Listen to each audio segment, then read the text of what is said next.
Eu vou só tomar a liberdade de desativar o som agora no início, para nos conseguirmos ir escutando. Ok. Acho que é assim. Ok. Ora bem, vamos dar início. Estamos prontos? Dora, Nuno? Ok. Então eu começo sempre por uma breve apresentação, porque há sempre pessoas novas aqui a entrar. O meu nome é Maria Manuel Mendes, da On Rising Coaching and Training, que tem como missão contribuir para o desenvolvimento do potencial humano. Acreditamos genuinamente que todos nós temos um potencial infinito dentro de nós, e daí vem o On Rising, e há momentos que por algum motivo não sai cá para fora, e a nossa missão é mesmo ajudar, contribuir com várias ferramentas, com vários conhecimentos e inclusive com estes momentos para que possamos todos crescer e desenvolver e evoluir como seres humanos. E no meio desta adversidade, já estava hoje a fazer as contas, já vai quase 2 meses, já estamos aqui quase a iniciar uma nova fase, umas fases que têm sido rápidas, parece muito tempo e muita coisa a acontecer em pouco espaço de tempo, em que começou um período novo para todos nós, e na altura fui constatando, na altura fizemos também uma sondagem para perceber um pouco como é que estavam os estados emocionais das pessoas, porque foi algo inesperado, que ninguém esperava, não escolheu idades, não escolheu escalões sociais nem profissões, acabámos por ficar todos envolvidos numa forma diferente de viver e estar de um dia para o outro, e várias adaptações foram necessárias. E os estados emocionais eram muito variados, houve quem estivesse a adaptar-se muito bem no início, houve quem tivesse algumas dificuldades, e daí surgiu a ideia de contribuir com algo que pudesse ajudar e motivar com várias pessoas inspiradoras em diferentes áreas. Hoje temos aqui um painel recheado de duas pessoas fantásticas, já é o quarto que estamos a fazer com as Online Motivational Meetings, e a ideia é mesmo essa, é ser um momento de partilha, de inspiração, acreditando genuinamente que juntos somos mais fortes e que esta fase que é nova para todos nós, vamos ultrapassar e construindo em conjunto este caminho. E então o painel de hoje, ainda sem mais longas, porque temos aqui convidados com tanta coisa para partilhar, só pela nossa breve conversa devo dizer que há aqui muita informação interessante e que também vamos recolher convosco, que é os desafios à gestão e à motivação das pessoas. Temos a Dora Martins, que vem mais da parte académica, sendo que não será bem uma académica, pelo que deu para perceber, a Dora é uma pessoa bastante virada para a prática, acho que é isso que é interessante. Temos a academia sim, mas depois tudo tem que encaixar na prática. Ela leciona, é professora adjunta no ISCAP e leciona várias disciplinas de recursos humanos, é responsável também pela direção do mestrado em gestão de recursos, de gestão e desenvolvimento de recursos humanos. Eu estava a tentar fazer isto tão rápido que atropelei as palavras. É também docente convidada da Porto Business School, entre outras atividades de docência. É também coautora do livro Gestão de Talento e Organizações na Península Ibérica, entre várias mais outras coisas, certamente. E a Dora traz-nos também aqui um estudo recente, efetuado com 20 organizações, que eu não vou adiantar muito, mas que irá também ser algo muito interessante que ela vai partilhar hoje connosco. Do outro lado temos o Nuno, com a experiência empresarial. Ele é atualmente diretor de recursos humanos na EDP Comercial, onde também já esteve previamente na direção de RH corporativa, entre outras experiências de recursos humanos, desde a e-seleção a vários projetos de consultoria na Arthur Andersen, posteriormente a Deloitte, desde a vertente mais estratégica a modelos de gestão de recursos humanos, uma panóplia de projetos, passou também pelo Banif, enfim, uma experiência verdadeiramente prática na área de recursos humanos. Portanto, vamos ter aqui uma visão académica e de estudo, e não só, porque a Dora também faz muito essa ligação para a prática, e um exemplo concreto de terreno do Nuno. E agora vou só perguntar se me esqueci aqui de alguma coisa importante sobre vocês. Assim, num resumo. Tudo perfeito. Ok. Nuno. Vamos lá? Ok. Então o que é que nós preparamos hoje? Temos aqui 3 temas que identificamos para esta sessão. E como é que nós vamos funcionar? Nós vamos lançar um primeiro tema para os nossos convidados, e depois entre cada um deles nós vamos aqui abrir para que cada um de vocês, claro, poderá não dar para todos, mas possam fazer alguma pergunta ou até partilhar também alguma experiência, porque é aí que nós também enriquecemos uns com os outros, algo que já funcionou bem em algum dos vossos contextos, e aqui é também um espaço de partilha e nós enriquecermos com aquilo que é a vivência, ou tem sido e virá a ser neste contexto. E aí nós podemos abrir os micros, se entretanto surgir alguma pergunta pelo meio, não a deixem fugir e registrem no chat que está aqui em baixo. Não sei se estão todos habituados a utilizar o Zoom, nós temos aqueles bonequinhos em baixo que dá para fazer assim. Estão habituados? Para sabermos se está tudo ok? Há uns que não têm câmera e precisamos carregar no botão, podemos experimentar já só para testar. Está cá em baixo no canto inferior, só vi um ainda, 2, 3. Ok, estão a começar a aparecer, que assim ajuda também a nós comunicarmos. Yes, perfeito. Se alguém depois também quiser também fazer alguma pergunta, eu penso que já está dentro dos participantes e que a Dora é um super especialista nisso, se eu me esquecer de alguma coisa ela vai me dizer, podem levantar também a mão, ou seja, há um bonequinho, como o Nuno fez agora, que levantou ali a mão, que podemos também, e assim sabemos que há ali alguém que quer fazer alguma pergunta. Portanto, quando entrarmos nessa fase, é uma outra possibilidade que temos depois de comunicar e simular aquilo que faríamos numa sala, de mostrar verbalmente aquilo que queríamos fazer. Ok? Prontos para começar? Então, passados estes... Ora, vamos ver, eu diria que hoje volta a começar um ciclo, não é? Parece que mudámos aqui uma fase, mas isto tudo começou, agora corrijam-me se eu estiver errada, o 11 de março, foi isso? Mais ou menos por aí, que entramos naquele estado de diferente. Sim, essencialmente na semana de 9 a 15 de março foram os dias mais críticos, embora para algumas empresas tenham começado antes. Mais antes, é verdade. Exatamente. É verdade. Eu falei com umas pessoas, recordo-me na altura, uns dias precisamente antes disso, e ele já estava a tomar uma série de medidas que depois vieram a confirmar como obrigatórias, digamos assim. E desde aí até agora, fazendo uma retrospectiva do que tem sido este período, não é? Muita coisa já aconteceu e muita de um dia para o outro e tantas coisas tiveram que ser alteradas num curto espaço de tempo. Como é que foi gerir esta época de calamidade? Ou seja, começando daí até agora, e aqui obviamente numa perspectiva de gestão de recursos humanos, já tivemos aqui também o painel da liderança, como é que as organizações e muita atividade recaiu sobre esta função de gestão de recursos humanos que foi extremamente crítica e essencial. E eu agora passava aqui a palavra à Dora para fazer aqui um bocadinho deste balanço. Então, antes de mais, boa tarde a todos e vou cumprimentar especialmente uma pessoa que está na plateia, que é o Jorge Gomes, e que teve um papel muito interessante, aliás 50-50 neste estudo que eu vou apresentar e que vai ser apenas uma parte, como é óbvio, porque foram muitas horas a ouvir diretores de recursos humanos, portanto seria impossível aqui em 30, 45 minutos a espelhar tudo o que de rico que ouvimos. Pronto, e basicamente só dizer que nós entrevistamos 20 diretores de recursos humanos ligados a empresas, sobretudo no norte de Portugal, em 4 distritos críticos: Aveiro, que teve a cerca sanitária por causa do Conselho de Ovar, o Porto e Braga e Viana do Castelo, e portanto estamos aqui num foco de pandémico bastante grande, nos meses de março, sobretudo, e estes gestores de recursos humanos partilharam connosco informações muito interessantes, sobretudo nós ouvimos pessoas ligadas a diferentes setores de atividade, desde o retalho à indústria automóvel, que foi predominante, também a indústria metalomecânica, a indústria da cortiça, a hotelaria, e portanto tivemos aqui uma riqueza de testemunhos muito grandes. Estamos a falar em empresas que têm em média 796 colaboradores, portanto desde 3 até 4.600, tivemos aqui uma riqueza muito grande, que em média estamos a falar de departamentos que têm 7 colaboradores a trabalhar, e portanto de facto tivemos aqui da outra particularidade, é que estes gestores de recursos humanos têm cerca de 11 anos de trabalho em termos médios e 10 empresas estão no mercado há menos de 10 anos e portanto também não viveram assim tantas crises, de facto esta foi vivida de uma forma muito especial. O que é que nós constatamos para aquilo que foi a gestão de recursos humanos? É verdade que de uma forma geral, março e a semana em particular de 9 a 15 foi muito crítica, mas na maior parte destas empresas que têm operações internacionais, os primeiros sinais surgiram em janeiro.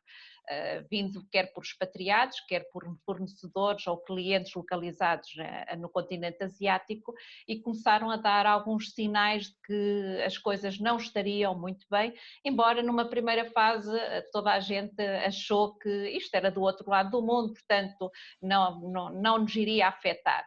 Só mais tardiamente, sobretudo as empresas que atuam mais no mercado ocidental, ou local, a nível nacional, é que se aperceberam, e esta percepção foi exatamente no início de março. E aqui até nisso tivemos algumas especificidades, empresas que começaram em janeiro logo a tomar algumas medidas, ainda que muito iniciais, se quisermos.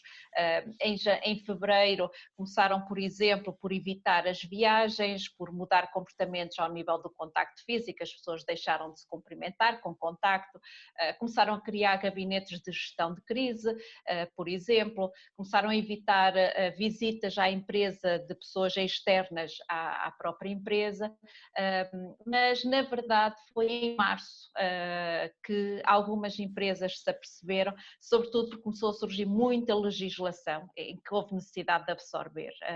Em março tivemos, por exemplo, 115 decretos-leis e portarias a sair em 15 dias, e as pessoas estes gestores de recursos humanos tiveram que absorver toda esta informação que surgiu de forma muito abrupta, muito atabalhoada, até diria eu, porque depois muitos destes decretos-leis tiveram que ser revistos pelo próprio governo, tiveram que organizar, tomar decisões sobre o teletrabalho numa semana, por exemplo, meter quase meio milhar de pessoas em teletrabalho, tiveram que preparar o layoff já numa parte mais final e despedir também alguns trabalhadores, nomeadamente teletrabalho, e de facto eu diria que foram semanas, sobretudo de março, muito, muito críticas, ter que saber preencher procedimentos relacionados com o confinamento, formulários de layoff, de apoio aos filhos, como é que, por exemplo, se compatibilizavam as baixas médicas com a entrada em layoff, o apoio aos filhos e as férias, né, que coincidiram com o período da Páscoa. Portanto, de facto, nós tivemos aqui muitas alterações que acabaram por vir afetar aquilo que era a gestão normal das empresas. Uma nota dizendo que nem todas as empresas foram profundamente afetadas por esta crise. Nós tivemos, por exemplo, empresas da indústria da IT, do setor da tecnologia, da cortiça, por exemplo, que estão em contraciclo e que, ao contrário de outras indústrias que tiveram um abrandamento e muitas até tiveram mesmo que fechar por falta de matéria-prima na cadeia de produção, a verdade é que outras foi dificuldades em recrutar, obrigando-se a adiar os prazos de entrega porque não conseguiam dar resposta nos prazos definidos com a mão de obra que tinham disponível. E, portanto, eu diria que tivemos, de facto, muitas empresas, e estas são apenas uma pequena percentagem, tivemos muitas empresas que deram sinais fortes de fragilidade financeira e, portanto, muitas tiveram que entrar mesmo em layoff, sobretudo aquelas que têm a menor liquidez financeira, mas, por outro lado, também notamos que outras empresas conseguiram contornar estes primeiros meses de crise com banco de horas, com férias, fazendo home office, pondo os trabalhadores, quer em teletrabalho, os que tinham atividade, quer os que não tinham, a investir, por exemplo, a fazer formação, nomeadamente formação online, como é óbvio nesta situação, e o objetivo, quando entraram em layoff, foi mesmo só no sentido de evitar os despedimentos. Era esta a grande preocupação dos gestores de recursos humanos e da própria gestão. Portanto, eu diria que nesta altura, hoje estamos a 4 de maio e sabemos que muitas empresas estão a retomar a nova normalidade, porque a antiga normalidade não existe mais e, portanto, de facto estão a ser preparados, ou está a ser preparado um conjunto de medidas para este regresso. É um regresso que vai ser faseado, mas o Nuno também dirá na primeira pessoa, mas de facto isto é o que se espera.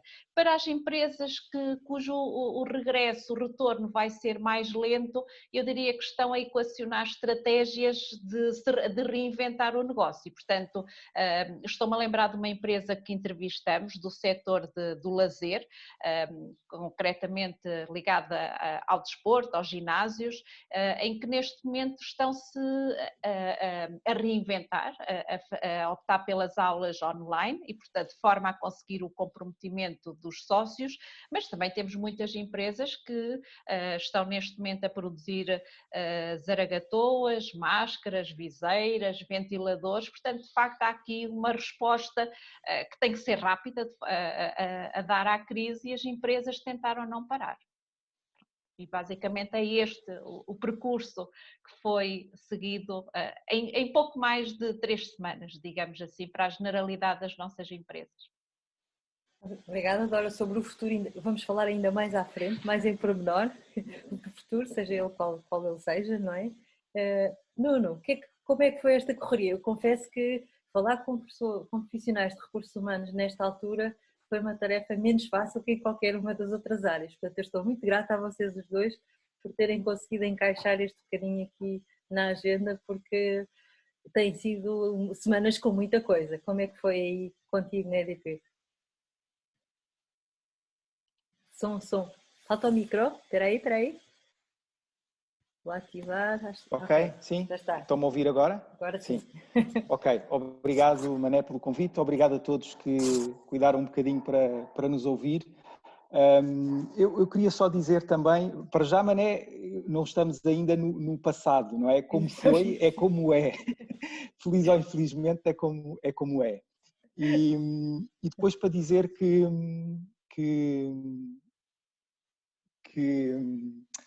para além da apresentação que fizeste, mais corporativa ou institucional, eu quero também dizer que sou pai de 3 filhos e portanto, que essa profissão, aqui no sítio onde estou, em Sesimbra, em minha casa, me ocupa e me traz desafios acrescidos na minha função. A minha função não é só diretor de recursos humanos, é também, como provavelmente muitos daqueles que estão connosco hoje, são pais, são mães a tempo inteiro.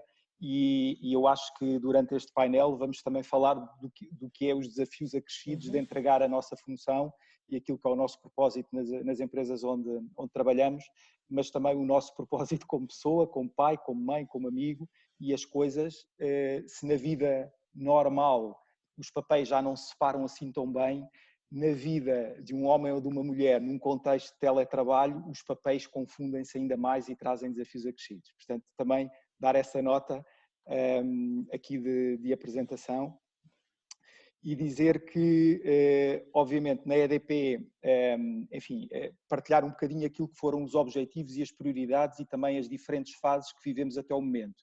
Eu conto, vamos entrar na 7ª semana, estamos na 7ª semana de confinamento, são quase 2 meses, e, portanto, uma coisa que tem sido comum nestes 2 meses, há coisas que são comuns e há coisas que vão variando de semana para semana e às vezes de dia para dia. Mas um aspecto que sempre norteou um bocadinho a nossa atuação relativamente ao Covid é que quisemos sempre preservar e garantir a segurança das pessoas que trabalham connosco, dos nossos parceiros, e também dos clientes que nos entram nas lojas ou que nos ligam para o nosso call center com as mais variadas solicitações. Portanto, primeiro, garantir a segurança. Segundo, manter a nossa capacidade de resposta no terreno, porque sendo uma empresa de bens essenciais e de fornecimento de serviços de energia, a capacidade de resposta no terreno não poderia falhar, não é? E por outro lado, e um terceiro e último objetivo, assegurar a sustentabilidade financeira do nosso ecossistema, não é? Porque temos, digamos, muitos empregos diretos e indiretos que asseguramos e, portanto, esta questão de sustentabilidade mais global, desde sempre e desde cedo, norteou aquilo que fizemos e que continuamos a fazer. Se estes são os objetivos, uma empresa como a EDP trabalha num contexto de grande pressão mediática, não é? Se qualquer empresa tem uma determinada projeção, a EDP normalmente nos mídia tem uma projeção maior e, portanto, isso traz a todos aqueles que têm responsabilidade de gestão, enfim, um acréscimo grande de preocupação ou de ocupação para que possamos mitigar ao máximo esses temas.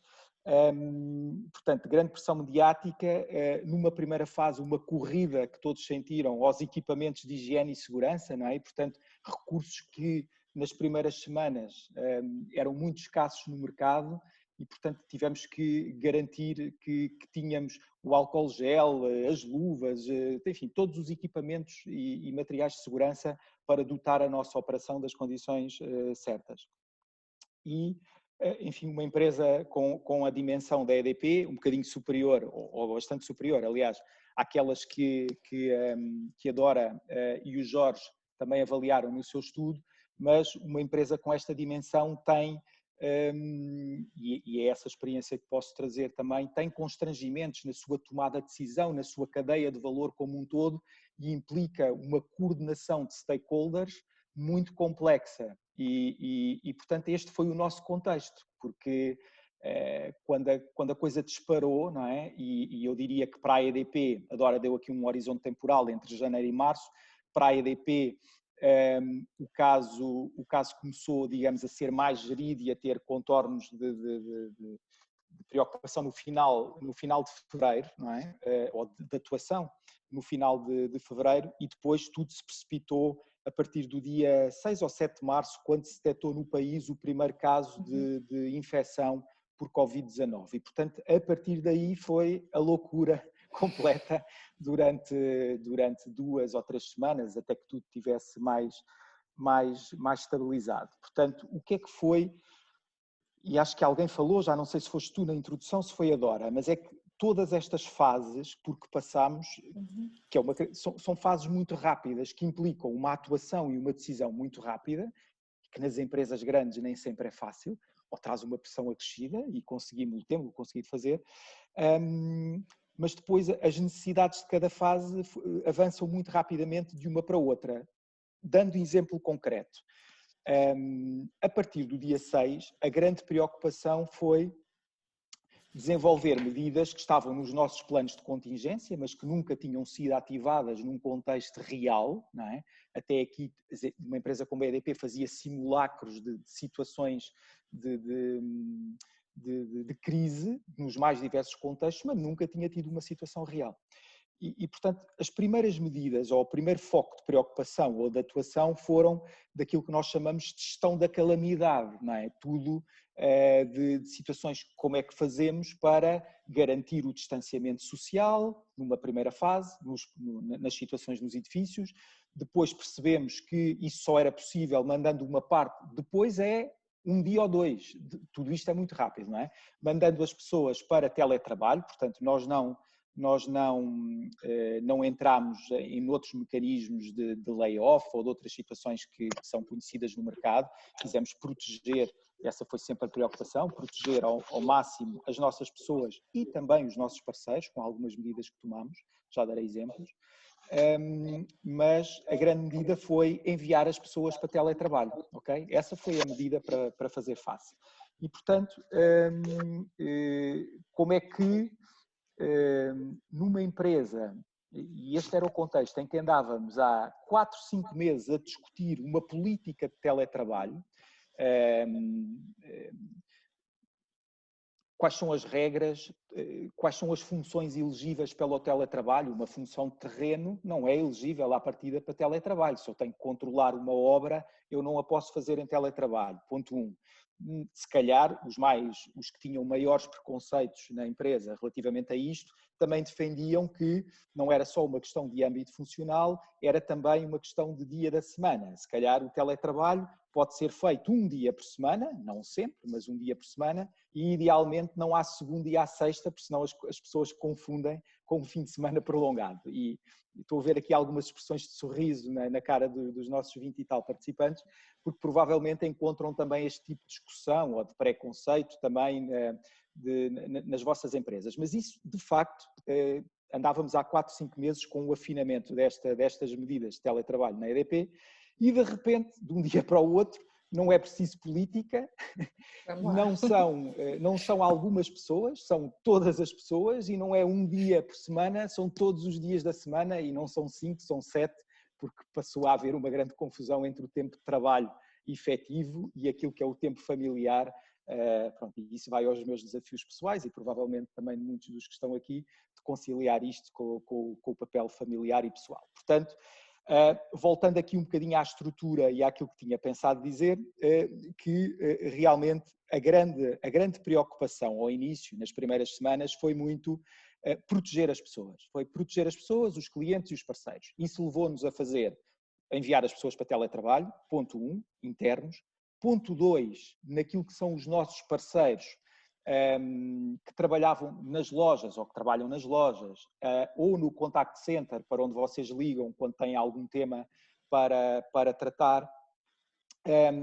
Também os nossos parceiros se aplicavam os mesmos critérios das medidas internas, ou seja, também eles, enfim, o distanciamento social num contact center, tipicamente os postos de trabalho estão localizados de uma forma muito curta entre postos de trabalho, são os layouts típicos dos contact centers. Deixem-me dizer que o nosso tem 2.500 posições, o nosso não, os nossos, temos um na Expo, no Parque das Nações e outra em Ceia, são os dois maiores, são o maior do país e dos maiores contact center da Europa, e portanto imaginem o que é do ponto de vista primeiro de gestão e depois do ponto de vista técnico, deslocalizar 2.500 pessoas, não é, para fazerem o atendimento das chamadas a partir de suas casas, quando alguns não tinham um computador pessoal para assegurar, a conectividade com as ferramentas informáticas e com o acesso às ferramentas para poder responder ou encaminhar as questões dos clientes tinha que ser assegurada.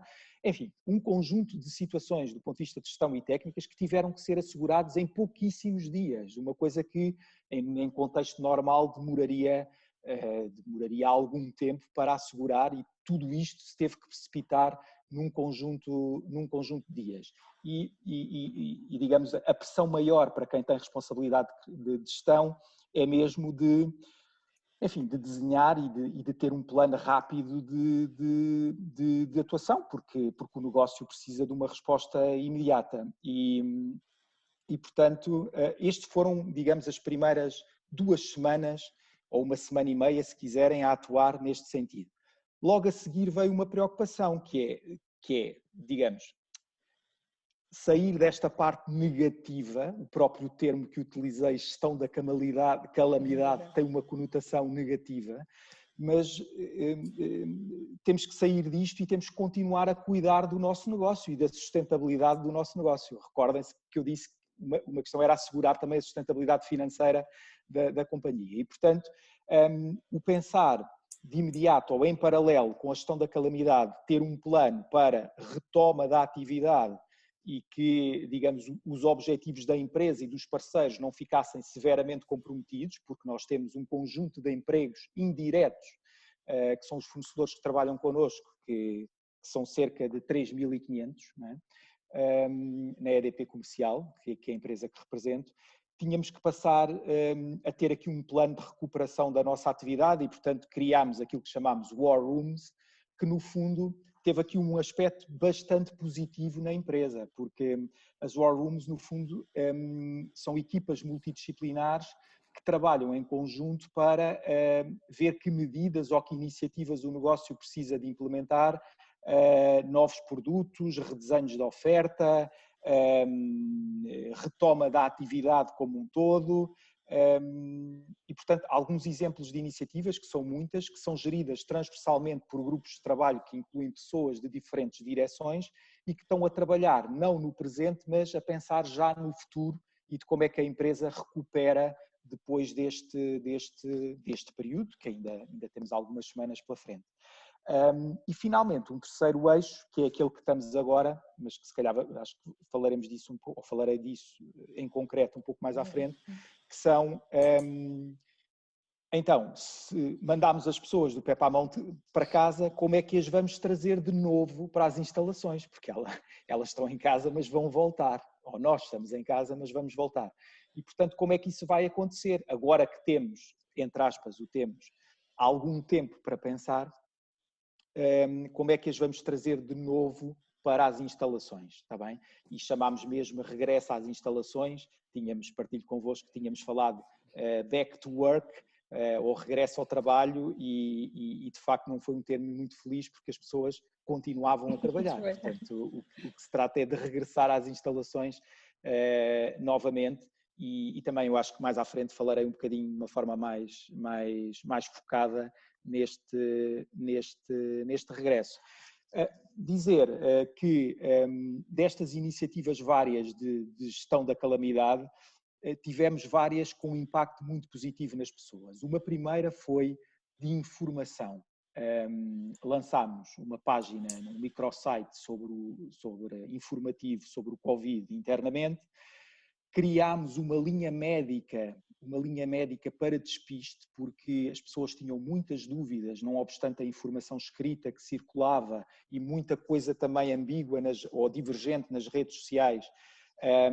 Nós, com a dimensão que temos, criámos, se quiseres, uma linha redundante com o Serviço Nacional de Saúde, uma linha com médicos, alguns deles trabalham para o Serviço Nacional de Saúde e para a linha do SNS 24, e, portanto, que perante uma situação de risco ou perante uma dúvida de um colaborador ou de uma situação familiar que tinha em casa, colocava ao médico as situações e, consoante o tipo de resposta que dava, tínhamos vários grupos tipificados, desde aquelas situações que não levavam a coisa nenhuma, que era só uma informação, até pessoas e agregados familiares que ficavam em vigilância passiva ou em vigilância ativa por esse médico, consoante o estado, consoante o estado clínico do colaborador que nos ligava. E, portanto, obviamente, tendo a dimensão que temos pessoas infectadas na companhia e que têm um procedimento de acompanhamento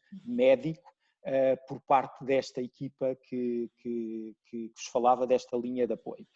Uma outra linha de apoio que sentimos necessidade de desenvolver foi uma linha de apoio psicológico, porque a questão do teletrabalho traz desafios imensos para a organização pessoal de cada um e algumas pessoas não estavam ou não estão ou não lidam tão bem ou não têm tantos recursos do ponto de vista pessoal para lidar com isso. Então, muitas vezes há esta linha também em que as pessoas podem ligar para partilhar uma experiência, uma dificuldade que estão a ter em termos de gestão e falar com um psicólogo que pode dar algumas dicas para essa mesma gestão e às vezes, ou aquilo que a experiência da linha tem mostrado, muitas vezes é apenas falar, não é tanta necessidade de ter a dica ou a receita, até porque há muitas coisas que estão disponíveis, ia usar um termo em termos de autoajuda, mas muitas vezes é a necessidade de ser ouvido por quem está do outro lado e que não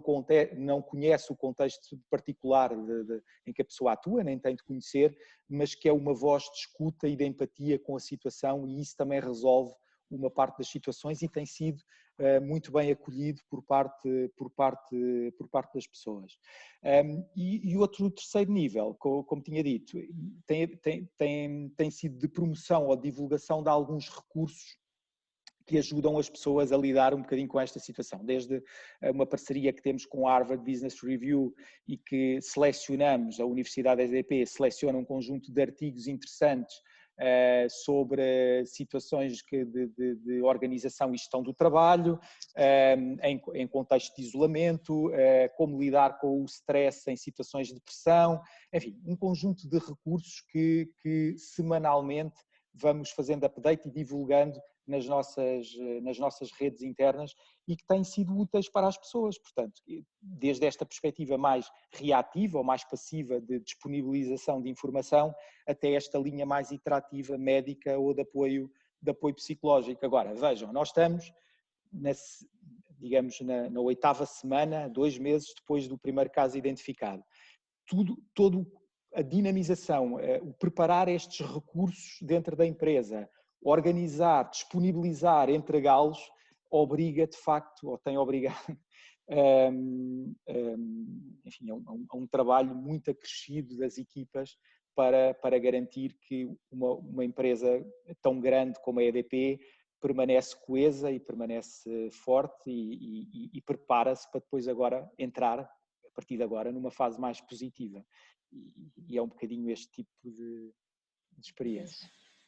De facto, aqui há uma aceleração deve haver imensas aprendizagens. Não vou avançar ainda já para a pergunta seguinte, em termos de competências também, que esta capacidade de decisão rápida e de mexer nos processos internos das estruturas também mexeu bastante.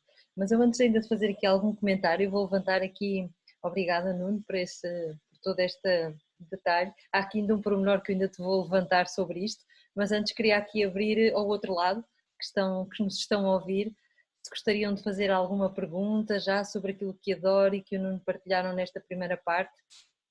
Eu gostava de, não será propriamente uma pergunta, talvez um comentário. Eu e a Dora conduzimos este trabalho em 10 dias, portanto foram 20 entrevistas feitas em 10 dias para aproveitarmos o momento, porque percebemos exatamente aquilo que o Nuno disse, quer dizer, aquilo no espaço de 2 dias mudava-se de fase, uma coisa muito rápida, e nós quisemos aproveitar aquele momento, não é? Em que as empresas estavam todas mais ou menos ali a viver. Mas agora ocorreu-me, enquanto falavam, uma das coisas que nós realmente vimos foi a questão do teletrabalho. E estava-me aqui a ocorrer. Nós estamos a utilizar mal o termo. Porque na verdade não é teletrabalho. Porque de repente toda a gente percebeu que podíamos fazer tudo a partir, quase tudo a partir da distância. Não é? Isto é telework, não é? Portanto, na verdade o termo não devia ser teletrabalho, deveria ser teleatividades. Não é? Múltiplas atividades. Teleatividades, não é? E não tanto teletrabalho, porque de repente foi toda a gente para casa, não é? Porque até empresas de produção, não é?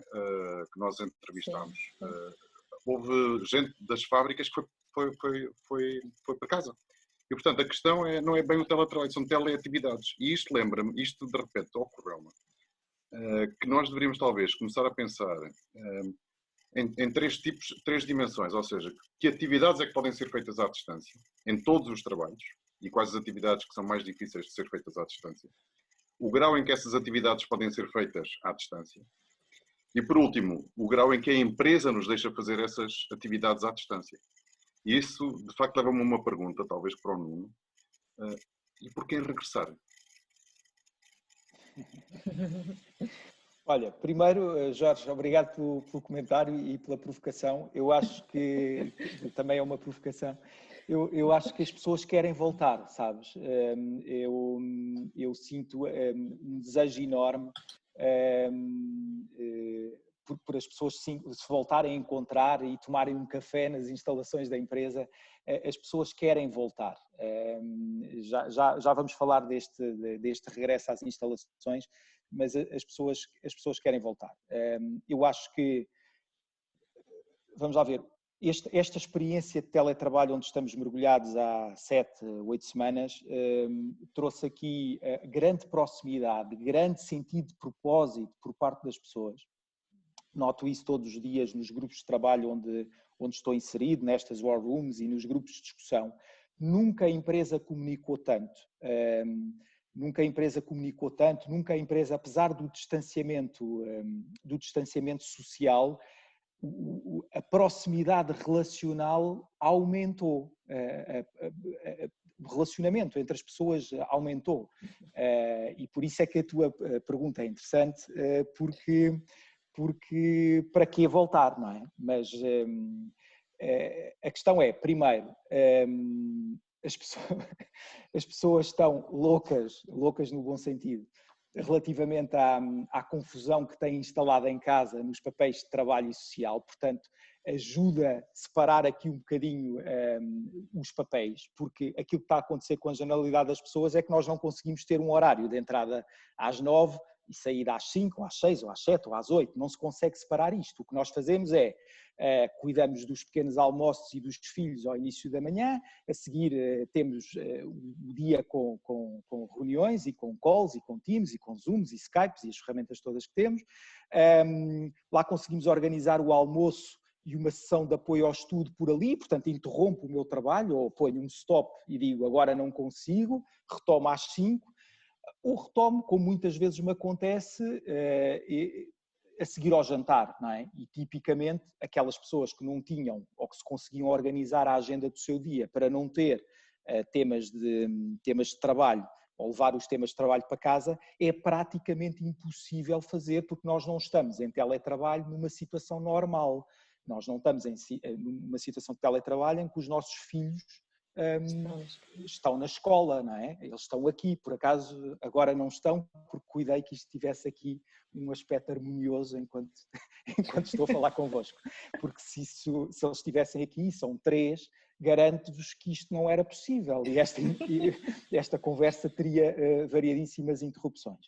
Portanto, as pessoas, este fator acrescido, esta situação de teletrabalho atípica em que nós estamos, não ajuda, digamos, ou não é tão saudável como uma situação típica de teletrabalho e, portanto, as pessoas também querem voltar por isso. Não é, vou usar aqui um desabafo, não é para se livrarem dos filhos ou do marido ou da mulher que está em casa. No outro dia alguém me dizia que o número de divórcios está a aumentar nesta situação de confinamento. Foi a Dora, foste tu, Dora, já não me lembro dos inputs.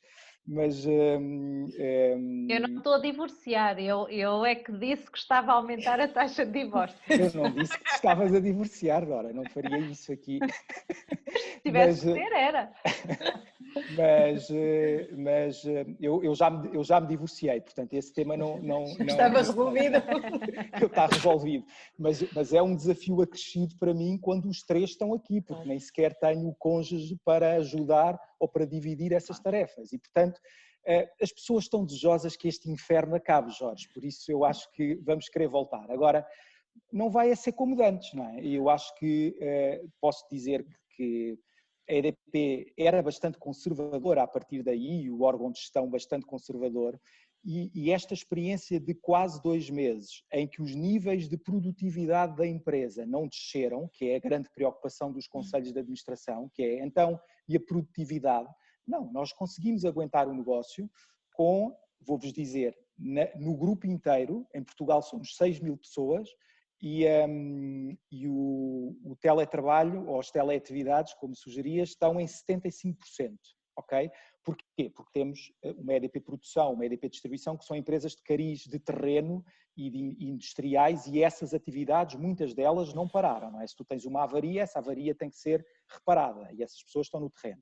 Mas a empresa que eu represento, que é a EDP Comercial, é uma empresa de venda, é uma empresa de serviços, aqui 99% das pessoas estão em teletrabalho e a produtividade não caiu, pelo contrário, se fizéssemos um estudo agora de clima e de engagement, as pessoas estavam mais comprometidas, mais a vestir a camisola para este sentimento de propósito, de salvar a empresa e de salvar os que dela dependem. É uma coisa genuína que sentimos aqui e que partilho convosco. E aqui, desculpa Nuno, desculpa.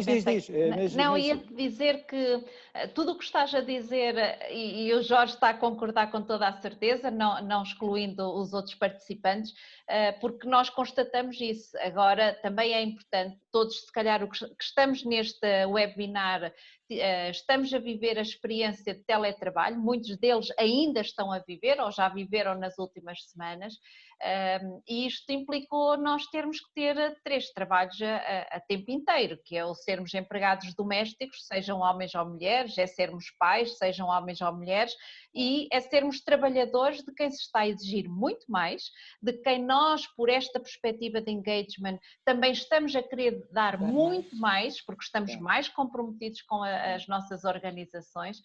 Só que isto também tem o lado negativo, que é o desgaste, e é a questão de ter impacto nas pessoas. E os gestores de recursos humanos estão a tentar gerir esta situação, e daqui a bocadinho se calhar vamos falar um bocadinho sobre isso, e tu já falaste, o facto de terem criado rapidamente não só gabinetes de apoio financeiro, porque estas pessoas, muitas delas passaram a ter dificuldades do ponto de vista financeiro e económico, mas também houve necessidade de pensar aqui serviços de apoio psicológico ao nível de gestão do stress, da ansiedade, de distúrbios do sono, a saber gerir este work-life balance, que não é nada fácil com filhos pequenos. E depois ainda temos aqui diferentes perfis, temos o teletrabalhador que está sozinho em casa e, portanto, tem um efeito de solidão muito forte, muito intenso, e esse sim, esse está com muita necessidade de regressar fisicamente ao local de trabalho e ao contacto físico com os colegas de trabalho. E depois temos aquelas pessoas que é o meu caso, por exemplo, que estou em casa, que estou a adorar estar em teletrabalho há 2 meses, confesso que estou a adorar, super entusiasmada, estou a aprender aprender coisas novas, e porque tenho uma filha de 13 anos, que é completamente independente, que neste momento está em casa e é como se não estivesse, e de facto temos esta dualidade de reações, porque também temos diferentes contextos. Agora, quem tem filhos pequenos, que não consegue trabalhar e, portanto, tem que gerir aqui, tem que ter uma elasticidade de gestão do tempo, é trabalhar de noite enquanto os filhos dormem, enquanto estão a dormir as cestas, é fazer quase turnos, o pai toma conta enquanto a mãe trabalha, porque está numa reunião muito importante, e depois temos todos aqueles contratempos que todos nós já fomos assistindo no dia-a-dia, os filhos que nos entram no meio de uma reunião, discussões que às vezes estão a existir entre outros elementos e nós a assistir, e portanto tudo isto até acaba por ser divertido, mas de facto não deixa de ser uma preocupação que os gestores de recursos humanos estão a trabalhar neste momento, é como é que vamos aproveitar o bom que o teletrabalho tem, e já foi percebido que por parte das empresas que do ponto de vista da produtividade e de algumas funções onde é possível estar a desempenhar este teletrabalho a tempo inteiro é de facto vantajoso, e depois quem é que o quer e quem não quer, e portanto isto vai ter que ser repensado na própria política de benefícios que a empresa vai proporcionar, vai ter que equacionar, transformar aqui o trabalho forçado. E como tu dizias e bem, até agora nós tínhamos muitas empresas que, além de nunca terem pensado no teletrabalho porque achavam que nas funções que tinham, na realidade organizacional que tinham, era impensável, de repente foi toda a gente para teletrabalho forçado e de repente percebeu-se que era possível pagar, fazer processamento salarial à distância, era possível organizar e gerir formação à distância, era possível fazer recrutamento e seleção à distância, porque há empresas que estão a crescer, estão a recrutar. É o nosso caso, continuamos. Há pessoas que estão a fazer acolhimento e integração de novos colaboradores à distância, recorrendo a outras estratégias, a outras ferramentas, mas isto tudo tem coisas boas, como é óbvio. E, portanto, neste momento o grande desafio, e ainda não estamos a falar dos desafios, é sobretudo como olhar para o teletrabalho numa perspectiva de conseguirmos aqui um equilíbrio entre aquilo que são os interesses da empresa e aquilo que são também os interesses do trabalhador. E, portanto, isto vai ter que ser repensado, e há trabalhadores que não querem voltar ao formato tradicional de 5 dias, 8 horas por semana, no posto de trabalho, e portanto vamos ver, isto está tudo a ser redesenhado, a ser repensado, mas isto também é um grande desafio para a nossa área de recursos humanos, que é muito aliciante, os próximos meses vão ser muito aliciantes a quem está a trabalhar nesta área, sem dúvida. Não, sem dúvida, Dora e Jorge, concordar o mais possível. Eu acho que este tema do teletrabalho vai obrigar a que as empresas transformem os seus processos de trabalho, porque se é possível que a generalidade das empresas e das atividades, mesmo aquelas que pareciam impensáveis, como os exemplos que deste, possam ser feitas e sem quebra de produtividade, então, de facto, a organização do trabalho, quando nós voltarmos ao novo normal, não vai ser igual, não pode ser igual. Na EDP temos aqui um grupo de trabalho a pensar como é que se ajusta, a pensar e a trabalhar já na política, e eu estou-me a rir porque é tudo tão diferente daquilo que estava há 2 meses, não é? Como eu caracterizava, é tudo tão diferente, e portanto nada vai ser igual a partir de agora, não é? A partir do momento em que regressarmos às instalações. Eu digo que foi um excelente momento de reavaliar crenças, não é? Todos nós temos uma série de completamente. coisas em que acreditávamos e que de repente, afinal isto é possível, e vai nas áreas todas, até no desporto. Eu tenho, como sabem, temos feito também algumas coisas na área do desporto e uma série de coisas que como é que eu agora faço isto com uma câmara? O desporto é físico, não é? Presencial, face a face. E N modalidades completamente diferentes, desde o judo à ginástica, à patinagem, uma série de coisas, reinventaram também uma série de formas de passar isto. Portanto, foi realmente um desafio às crenças, àquilo em que acreditamos e àquelas nossas lógicas de isto é impossível, mesmo processos de recrutamento, que achavam, algumas pessoas tinham muita dúvida se um processo puro de recrutamento 100% online funcionava ou não, também já foi abalado e era uma das práticas também de recursos humanos. Nós agora... continuamos a recrutar, ainda hoje. Nós integramos no início do mês, no primeiro dia útil do mês, e ao dia 16 temos 2 períodos de integração. E todos os meses, ainda hoje tivemos a integração de 2 pessoas para o quadro, 2 estagiários e uma pessoa por mobilidade interna que veio integrar a EDP Comercial. E, portanto, fizemos uma sessão de acolhimento com ela, explicámos da organização da empresa e fizemos o encaminhamento, o endereçamento também dessa pessoa para a área onde ela vai trabalhar. E isso tem sido bastante... As pessoas, quando fazemos entrevistas em nome da EDP, não é? Ou a recrutar para a EDP, as pessoas questionam, mas continuam a recrutar neste momento. E isso é a parte positiva, não é? Nós não temos só a parte negativa, é a parte positiva de continuar a olhar para a frente e para o negócio continua. Claro que abrandámos o nosso recrutamento, mas continuamos a fazê-lo. Tudo aquilo que são posições críticas ou substituições críticas, não é? Porque há um turnover normal de entradas e saídas numa empresa que tem a orientação comercial desta, continuamos a fazê-lo normalmente, não é? E funciona. Funciona, sim. Posso só partilhar, fazendo a transição para o que vem a seguir. Tenho um cliente também de Executive Coaching que aconteceu precisamente isto. No meio do Covid ele fez uma transferência profissional. Portanto, e vai fazer o onboarding, tudo, está tudo virtual para já, enquanto não pode ser presencial. E foi uma oportunidade que surgiu na hora certa, no tempo certo, no meio desta adversidade toda. Portanto, é claro que sim, há coisas menos boas a acontecer, mas há muito reinventar que alguns de nós podemos fazer. E realmente há coisas que não vão ficar como antes. Mas eu vou fazer agora ainda um outro desafio, começando agora do Nuno e depois para a Dora, vamos inverter aqui onde começamos, que tem a ver com estas... Isto tudo foi desafiante, sobretudo na função de gestão de recursos humanos e liderança também. O Jorge esteve aqui, eu não agradeci no início, também esteve no nosso painel de liderança, sempre aqui uma mais-valia connosco, sempre presente, portanto muito obrigada também, que me esqueci há pouco. E quais foram estes desafios às competências do gestor de recursos humanos, não é? Se calhar foram também buscar competências que ainda não pensavam que tinham que pôr em prática. O que é que foi as principais competências que tiveram que pôr em prática para garantir também esta gestão, motivação destas pessoas, gerir os medos, as ansiedades, que tudo circula por aí, para além daquelas que falaste que foram práticas, como gestor de recursos humanos, quais foram as competências mais desafiantes para ti e mais solicitadas, digamos assim?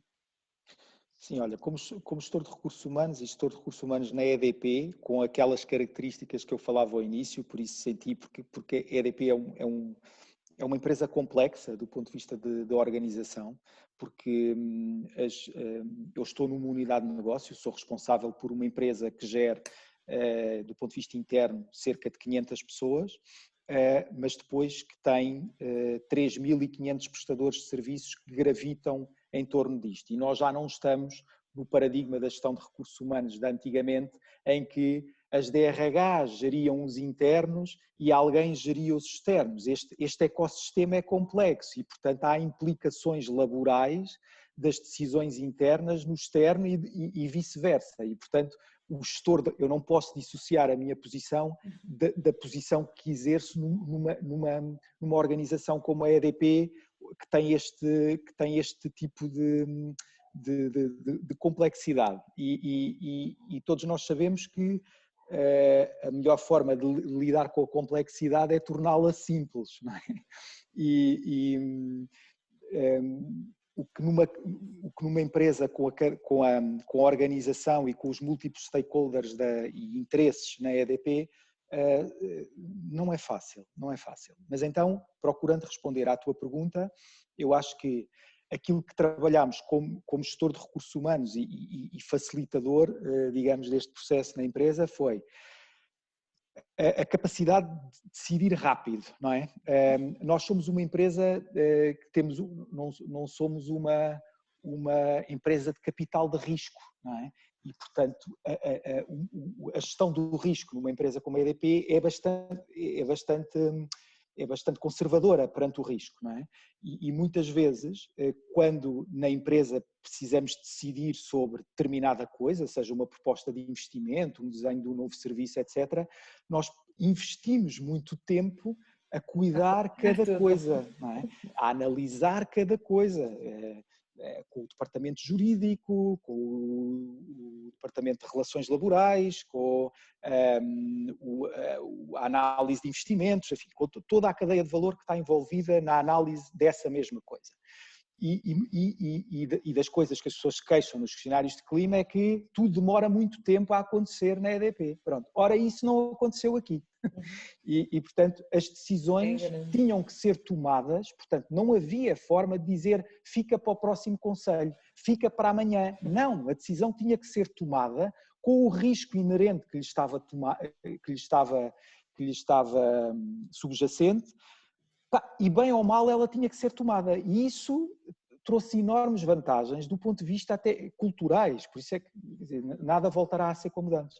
Porque se aprendeu, ou a empresa aos mais vários níveis aprendeu, que os pressupostos de hoje, em que eu estou a tomar a decisão, se amanhã forem distintos, então eu tomo outra decisão, mas não deixei de fazer aquilo que tinha que fazer hoje. E esta pressão para que as coisas acontecessem, não é? E esta implicação de uma decisão rápida, mesmo que a decisão não viesse a ser considerada não ser a melhor porque surgiu nova informação de que eu não dispunha, trouxe na cadeia de decisão este aware de que, não é este aware, o aware já existia, mas é o sentir na pele de facto que há vantagens em tomar a decisão com a informação que existe naquele momento, não é? Ainda que eu depois possa ter que corrigir. Esse é um aspecto, que é o aspecto da tomada de decisão, obviamente com a maior e melhor informação disponível. Não quer dizer que não se procurava obter a informação, mas não se fazia disso um plano em que eu podia dispor de um dia, 2 ou 3. Não, a decisão era efetivamente tomada aos níveis que tinha que ser tomada. Isso foi bastante diferenciador e bastante transformador e terá implicações agora na nova culturalmente, forma. Não é? Nós, se tivermos em atenção, que ainda hoje ouvíamos no Jornal da Tarde um diretor de recursos humanos de uma empresa de transportes a ser o rosto da comunicação organizacional, eu acho que isto prova que de facto a gestão de recursos humanos esteve nesta linha da frente, na gestão de toda a crise, não só para dentro, como tu dizias, Nuno, mas também para fora, como é óbvio. E de facto, complementando aqui a improvisação que tu falaste muito, nesta necessidade de ter que se fazer rápido, sem saber muito bem como, e foi claramente uma competência transversal a todos os responsáveis de recursos humanos. Eu diria que a resiliência foi muito importante. A inteligência emocional, porque era necessário para gerir este contexto de incerteza, sobretudo em casos que havia já trabalhadores infectados ou que tinham familiares infectados destes colaboradores e, portanto, ter inteligência emocional para ajudar as próprias pessoas, para as aconselhar a tomar as melhores decisões quando estavam a viver esta situação que de muito próximo as afetava. Foi muito importante o papel que a gestão de recursos humanos teve. A própria gestão das emoções. Eu não sei se temos participantes neste webinar que experienciaram esta situação, mas nós tivemos numa fase inicial, ainda quando confrontados com medos, tivemos situações de bullying.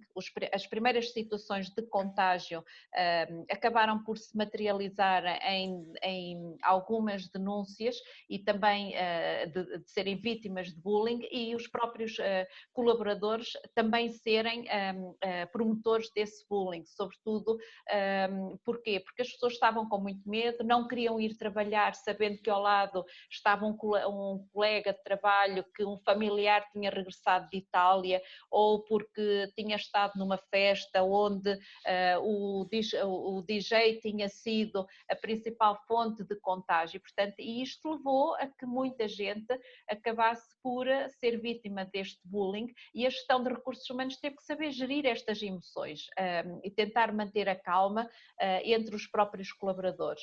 Claro que nós percebemos que há aqui muita inovação, já fomos falando sobretudo nesta desmaterialização dos processos que foram convertidos em formato digital, e já fui dando aqui alguns exemplos ao nível da gestão de recursos humanos, mas eu destaco sobretudo a gestão do trabalho remoto. Nós, os gestores de recursos humanos, eu ia já dizer nós, os gestores, mas enquanto académica, ter esta perspectiva que os gestores de recursos humanos, de facto, não estavam preparados para gerir trabalhadores remotamente. ainda não estão, mas tiveram que aprender a motivar, tiveram que aprender a manter as pessoas mais próximas numa fase em que fisicamente estavam mais distantes, tal como o Nuno há bocadinho referia. Pedir coisas tão simples como as pessoas tirarem o pijama, vestirem uma roupa diferente, para quebrar a rotina de que não estão em casa, não estão a relaxar, estão a trabalhar. E de facto eu diria que estas, entre outras competências, mas estas foram aquelas que exigiram mais ao nível da gestão de recursos humanos nestes tempos, nas últimas semanas, sem dúvida.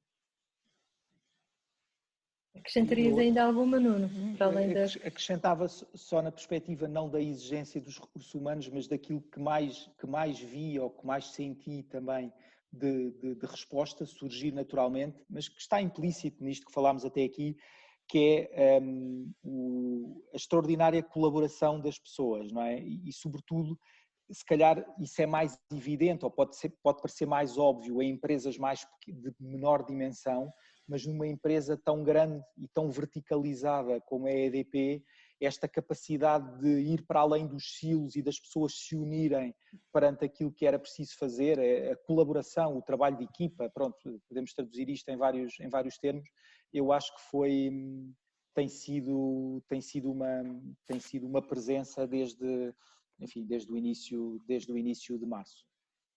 Ok. Bom, é só fazer agora aqui um balanço. Eu perco-me a ouvir aqui a Dora e o Nuno e as intervenções do Jorge também quando complementa. Estamos a 25 minutos.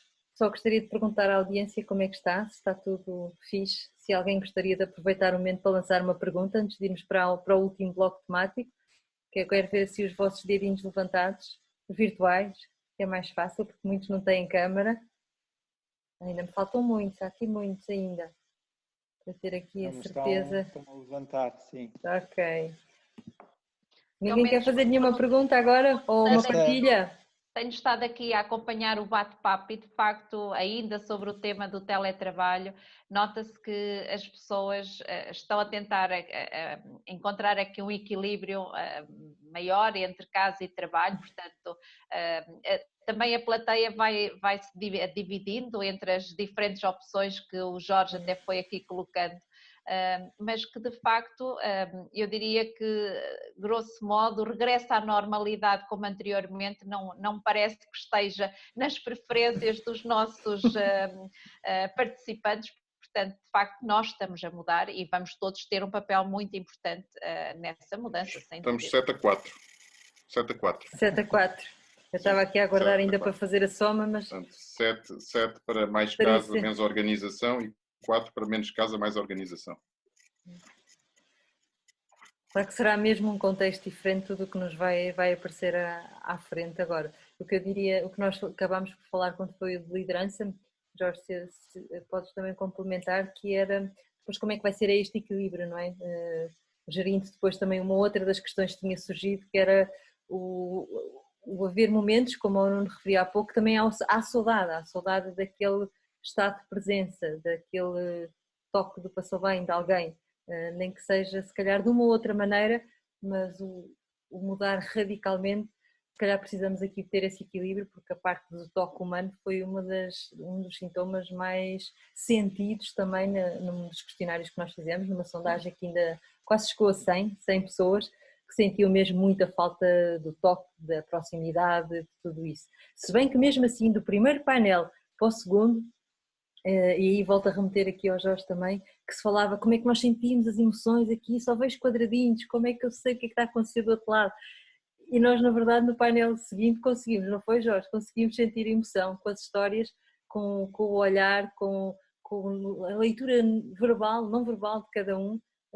Não é a mesma coisa que o toque, claro que não, eu às vezes despeço-me assim com um abraço a todos, que é sempre diferente, mas conseguiu-se sentir a emoção mesmo assim, porque quando nós comunicamos de dentro para fora, nós vemos mesmo assim, apesar de não estarmos perto, se estivermos verdadeiramente presentes aqui, em frente à câmara e com quem está do outro lado, nós conseguimos sentir mais qualquer coisa assim.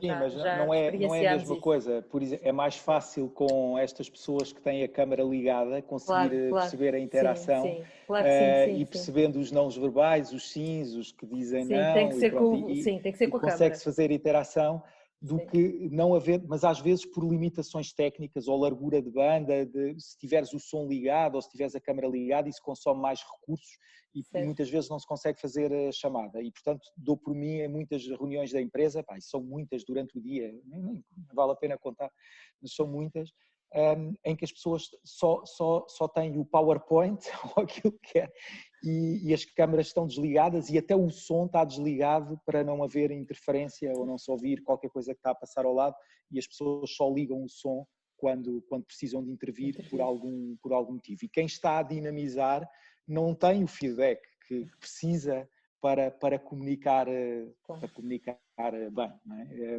Portanto, sentimos isso. Olha, houve aqui alguém que até já ligou, acho que foi o Tiago, que agora ligou, Tiago Abreu, ligou a câmera. E temos já aqui uma observação que realmente há aqui algumas limitações às vezes de rede.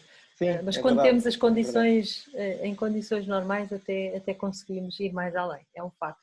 E agora para a última questão, vou começar pela Dora, agora vamos inverter novamente, que é então e agora, não é? Vivemos neste presente incerto, como é que nós podemos ter certezas e planear o futuro, não é? Que estratégias, desafios é que temos agora ainda pela frente? Agora nestes últimos 20 minutos, um bocadinho para a Dora e mais um pouco para o Nuno. Ora bem, esta é a minha parte preferida da intervenção, porque já não tem a ver com aquilo que eu ouvi, mas aquilo que é a minha opinião, resultado também desta acumulação de saberes que fui adquirindo. E de facto eu tenho uma perspectiva muito otimista. Eu acho que nós todos temos que olhar para esta crise mais numa lógica de oportunidades, mais numa lógica de solução, do que olhar na perspectiva do problema. O problema já passou. E, portanto, foi de facto necessário gerir esta calamidade, como o Nuno disse e disse bem. Agora há que aceitar a adaptação e a transformação da relação de trabalho. E já vimos aqui que estamos todos mais ou menos alinhados nesse sentido.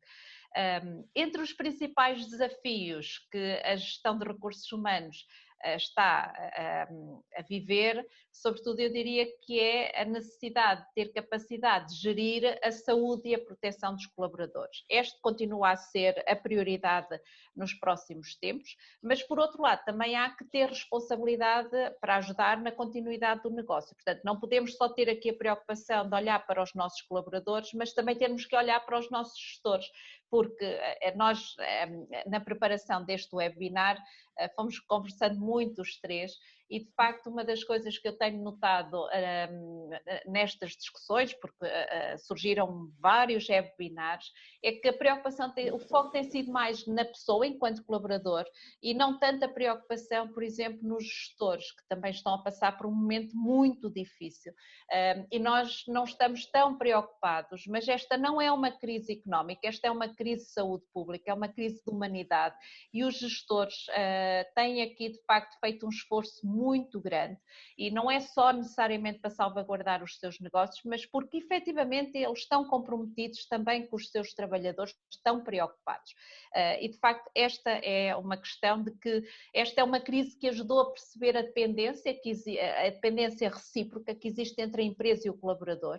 É que pela primeira vez as empresas, os gestores perceberam que precisam dos colaboradores e, por sua vez, os colaboradores precisam da empresa e a gestão de recursos humanos tem aqui um papel mediador. A empresa não consegue continuar os negócios se não tiver as suas pessoas a trabalhar, disponíveis, de saúde, mas também não conseguimos ter aqui trabalhadores que consigam continuar a viver sem manter os seus empregos e os seus rendimentos. Portanto, esta é uma relação recíproca que se intensificou nesta fase da crise e, portanto, acho que vamos sair todos muito mais fortalecidos na forma como olhamos para as organizações. Posto isto, eu diria que esta é uma crise que traz desafios à gestão de recursos humanos, no sentido de tem que pensar em novas estratégias de capacitação, de aperfeiçoamento, de requalificação das competências, que sejam favoráveis a este contexto e a esta necessidade de maior agilidade e maior digitalização da força de trabalho. E, portanto, é para aqui que nós temos todos que estar orientados. Também é verdade que, considerando o facto do teletrabalho ter vindo para ficar, um dos grandes desafios à gestão de recursos humanos é sensibilizar quer empresas, quer colaboradores, para a grande transformação dos processos da gestão de recursos humanos, como falávamos há pouco, e portanto a gestão do trabalho remoto vai ser a grande preocupação nos próximos dias, assim como também vamos ter que repensar a própria política de benefícios sociais, vamos ter que redesenhar rapidamente, pensando em incluir o teletrabalho agora forçado, mas ele vai ter que se transformar em benefício voluntário e, portanto, as empresas vão ter que olhar para o teletrabalho nesta perspectiva, porque até agora era inexistente, como verificamos, e no caso da EDP também, e depois pensarmos, por exemplo, ao nível das recompensas, em particular dos benefícios, que vão ter que se ajustar às necessidades dos colaboradores, por exemplo, horário flexível. Não sabemos até quando é que os filhos vão ficar em casa e as pessoas vão ter que continuar a trabalhar. O home fitness também vai ter que ser uma realidade, porque as pessoas, mesmo que o teletrabalho venha para ficar, querem continuar a fazer exercício físico e as empresas vão ter que olhar para isto numa perspectiva também de bem-estar dos trabalhadores. Descontos, por exemplo, nos equipamentos eletrónicos e de comunicação remota, porque agora, mais do que nunca, precisamos de ter estes instrumentos de trabalho, porque nós durante tempos olhávamos quando a empresa nos oferecia um telemóvel, um computador, como um benefício, mas na verdade eram ferramentas de trabalho e agora vamos ter que também olhar para isto na perspectiva que vamos ter que alargar aqui os tensores de captação de rede, os routers, portanto, se quisermos, workshops de saúde mental para gerir aqui o stress, a privação de sono, a própria ansiedade. Muita gente não está a saber lidar com esta realidade. Vão surgir novos serviços de conveniência, não só a nível de refeições, mas também de lavandaria, sobretudo enquanto estivermos todos em teletrabalho, ou aqueles que continuarem. Oferta de planos alargados de dados móveis, pacotes de TV, de internet, subscrição de serviços de Netflix, HBO, por exemplo, vão ser uma realidade. Subscrição, por exemplo, de jornais e revistas, sejam elas técnicas ou não, e isto vai ter que acontecer. Portanto, eu diria que nós estamos perante uma nova função de recursos humanos muito mais ágil, com competências muito mais digitais e com novas formas de organização de trabalho. Portanto, claramente que esta é uma crise que, em termos de desafios, vai gerar novas oportunidades, sobretudo ao nível da consultoria, por exemplo, para as escolas de negócios também, para as próprias academias empresariais. Vamos ter aqui um trabalho bastante interessante. Portanto, eu tenho mesmo, não resisto a dizer isto, que o futuro vai ser dos gestores de recursos humanos, claramente. Acho que esta crise veio mostrar que os gestores de recursos humanos vão pela primeira vez assumir uma importância que há tanto andamos a reivindicar e, portanto, eu acho que há mesmo esperança de que nós vamos sentir que estamos cá com um propósito, que é a valorização das pessoas, seja elas nem quadrante for, e portanto acho que o futuro nos vai ser mesmo muito sorridente. E andávamos todos há meia dúzia de meses muito preocupados com a ameaça da digitalização e de repente ela só veio a ser acelerada, mas acho que foi muito benéfica e ao nível da gestão de recursos humanos vai ser um desafio interessante assistirmos a esta mudança. Dora, também sinto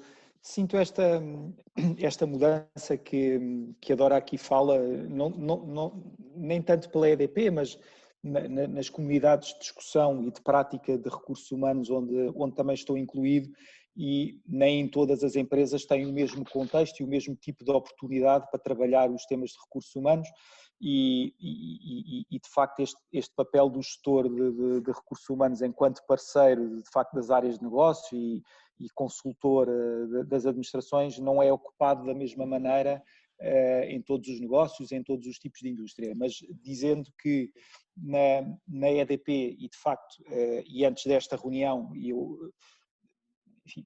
tive mais uma reunião com o Conselho e com os meus colegas de direção. Nós reunimos 2 vezes por semana, reunimos à terça e à quinta. Hoje foi uma situação particular porque havia aqui um tema específico para discutir. Mas reunimos à terça e à quinta e damos nota, toda a gente dá nota daquilo que está a fazer ou a coordenar e de facto, quer dizer, os temas de recursos humanos são completamente transversais e críticos nesta agenda, quer dos processos, quer na gestão do dia-a-dia e, portanto, concordar e reforçar esse papel. 2 frentes de trabalho aqui na EDP. Uma, por um lado, o ajustar dos processos de recursos humanos típicos para um contexto de maior digitalização e de maior transformação e que a prática tem mostrado que funcionam ou podem funcionar. Recrutamento mais digital está a funcionar e pode obviamente ser revisto com maior profundidade e funcionar ainda melhor. A formação, estamos a ajustar vários módulos formativos no sentido de adequá-los a um contexto de equipas que não estão a trabalhar em sala, mas à distância, e também funciona. Claro que isso não dá para todas as situações, mas dá para muitas. E portanto, isso tem vindo a funcionar. Neste momento temos um programa de desenvolvimento para quadros de potencial na empresa que estava a funcionar em regime presencial e em 2 semanas teve que ser ajustado para este formato e está a funcionar. O coaching, estávamos com sessões, temos coaching de executivos e de middle management que estava a funcionar em regime presencial, está obviamente a funcionar à distância e funciona. As sessões de feedback, fechámos agora a avaliação de desempenho, as sessões de feedback correram à distância e funcionam, portanto não há nenhum motivo para não, é mesmo repensar todos os processos e perceber como é que podem funcionar daqui para a frente. Esse é um eixo de atuação. E o segundo eixo de atuação, que está ligado aqui à questão do regresso às instalações, tem a ver com como é que vamos chamar as pessoas a vir novamente para o trabalho. Portanto, disse-vos em primeiro lugar que um objetivo essencial é continuar a garantir a segurança de colaboradores, parceiros e clientes, e isso foi reforçado também pela Dora e pelo Jorge enquanto preocupação do estudo ou dos gestores de recursos humanos. Portanto, continuamos a partilhar ou a ter como prioridade esse garantir a segurança. Então, como é que vamos fazer na EDP em termos de regresso às instalações? E há pouco no Conselho estávamos a discutir isto.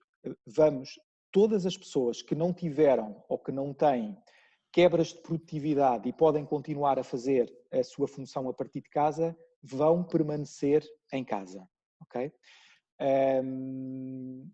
Portanto, quem não estava na rua, disse-vos há pouco que no grupo estamos a falar de 75% de teletrabalho, 25% na rua. Isto vai se manter naquilo que é a fase inicial ou o período de transição para o novo normal, vai se manter. E decidimos também, por uma questão de proteção e de segurança, que todas as pessoas que vamos convidar a regressar às instalações a partir de uma determinada data, essa data vai ser diferente nas diferentes empresas do grupo, mas todos no grupo vão regressar depois de fazerem o teste o PCR e o IgG, ok?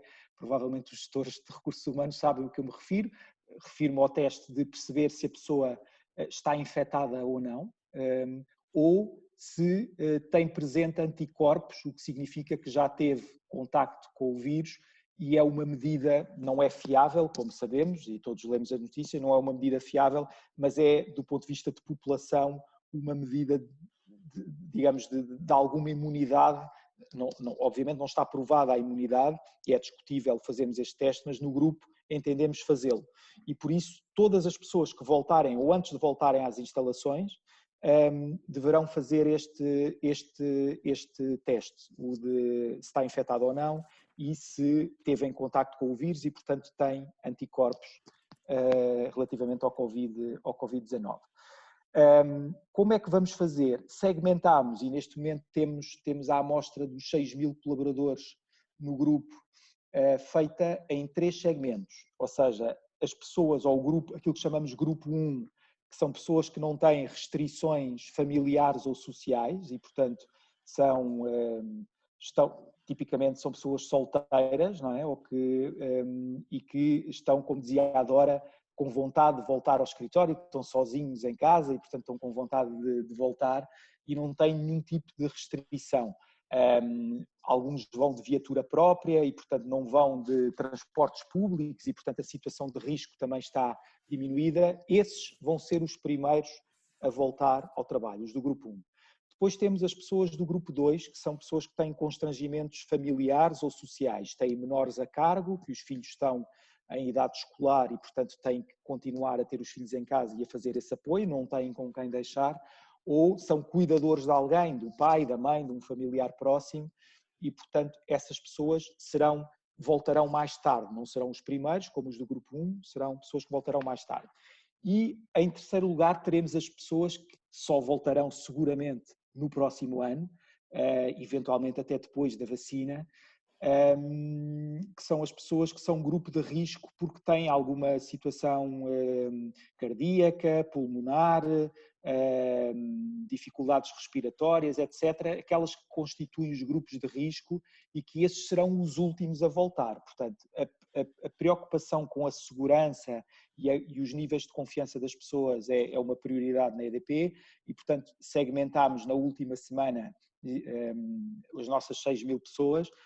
Temos, basicamente, também partilhar 50% das nossas pessoas são grupo 1, depois temos uma percentagem muito significativa de pessoas que são grupo 2, portanto têm menores a cargo ou cuidam de alguém, e cerca de 15% das nossas pessoas estão identificadas como grupo de risco e serão as últimas pessoas a voltar. Portanto, eu diria que estes 50%, do ponto de vista de plano, e só para perceberem, vamos começar a fazer esse faseamento a partir do meio de maio para a frente, não sem antes as pessoas fazerem o teste e obtermos o resultado, essa é uma medida.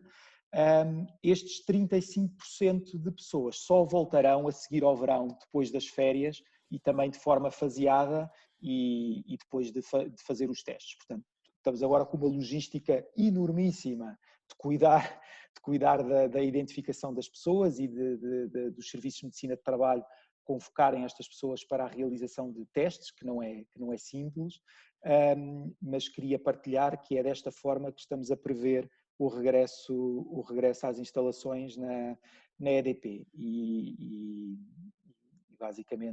basicamente é isto. Uma complexidade acrescida que temos é que estes números que vos dei são números dos colaboradores, mas nós estamos a estender este tipo de medidas ou a convidar os nossos parceiros, os prestadores de serviço,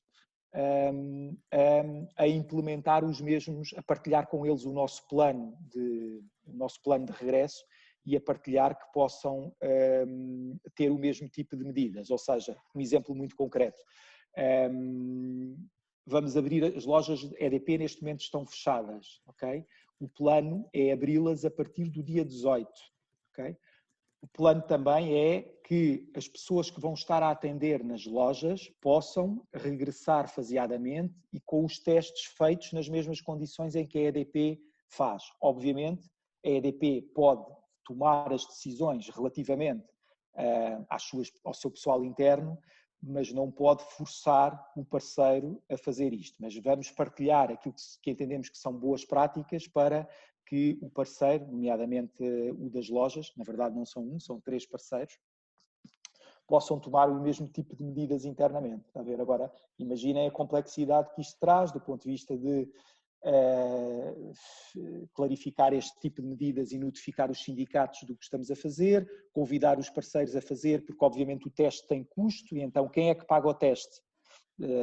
Se isto não está, isto vai reduzir a margem da operação do parceiro, ou a EDP paga e financia o teste, ou é meio-meio. Pronto, mais decisões a tomar e essas estão a ser tomadas agora. Mas agora já tem uma experiência fantástica que já tomam tudo muito mais rápido. Tudo mais rápido, isso é verdade. Obrigada, Nuno. Isso agora, o plano de ações não vai faltar de certeza. Não. Eu queria só ainda dar aqui a oportunidade, temos o Salvador Araújo com a mão levantada já há um bocadinho, ainda antes de terminarmos. Eu acho que certo, pode ativar. Olá, boa tarde a todos.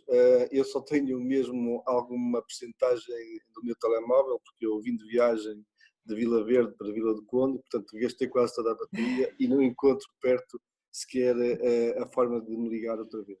A minha pergunta eu ouvi agora o Nuno falar sobre a transformação da formação online, nomeadamente no que diz respeito a futuros executivos e gestores para os quadros de liderança da empresa.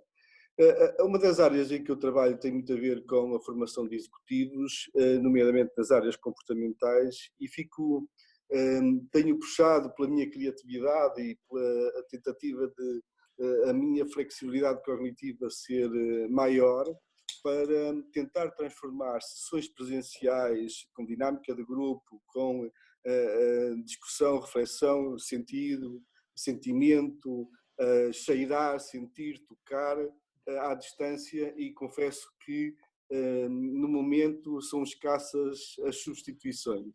Talvez o Nuno possa partilhar comigo alguma das soluções encontradas para a empresa, porque estas áreas mais comportamentais que necessitam cheirar, sentir, tocar, respirar, complicam em termos formativos.